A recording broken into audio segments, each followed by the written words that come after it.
झारखंड के पूर्व सीएम बाबूलाल मरांडी को पिछले दिनों बीजेपी का प्रदेश अध्यक्ष बनाया गया। प्रदेश अध्यक्ष बनने के बाद वो पहली बार दिल्ली दौरे पर पहुंचे, जहां उन्होंने पीएम नरेंद्र मोदी और केंद्रीय गृह मंत्री अमित शाह से मुलाकात की। पहले मरांडी ने पीएम मोदी से मुलाकात की। इसके बाद अगले दिन वो पहुंचे अमित शाह से मिलने।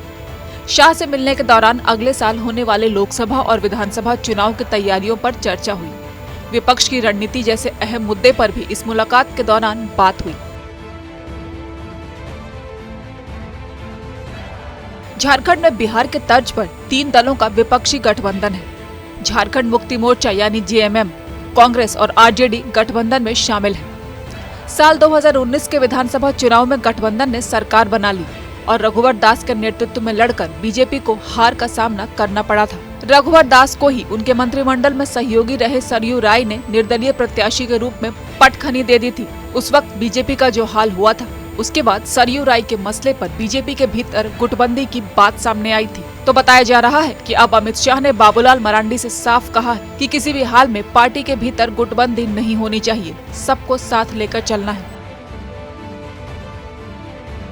कहा जा रहा है कि बाबूलाल मरांडी की रघुवर दास से नहीं पटती।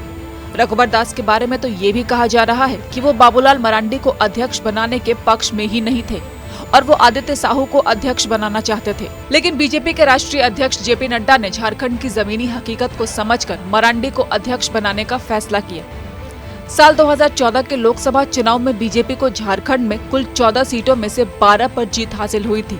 उसके बाद हुए विधानसभा चुनाव में बीजेपी ने नरेंद्र मोदी के नाम पर चुनाव लड़ा और कामयाबी मिलने पर रघुवर दास को सीएम बना दिया। इसके बाद साल 2019 का विधानसभा चुनाव रघुवर दास के नेतृत्व में लड़ा गया, लेकिन इस बार रघुवर दास की लुटिया डूब गई।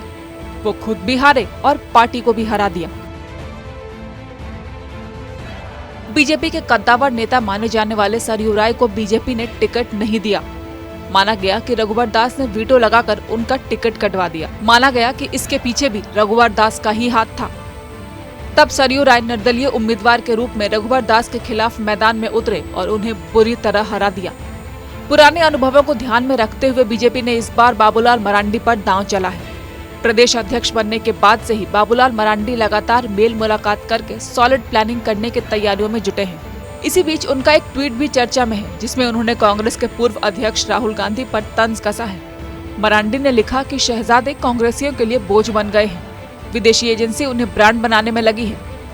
इससे पहले भी मरांडी विपक्ष को निशाने पर लेते नजर आए थे, यानी नए पदभार के साथ ही बाबूलाल मरांडी जोश के साथ चुनाव की तैयारियों में जुट गए हैं। मरांडी की मेहनत और बीजेपी के भरोसे का नतीजा क्या रहेगा, ये तो चुनाव के बाद ही साफ हो पाएगा।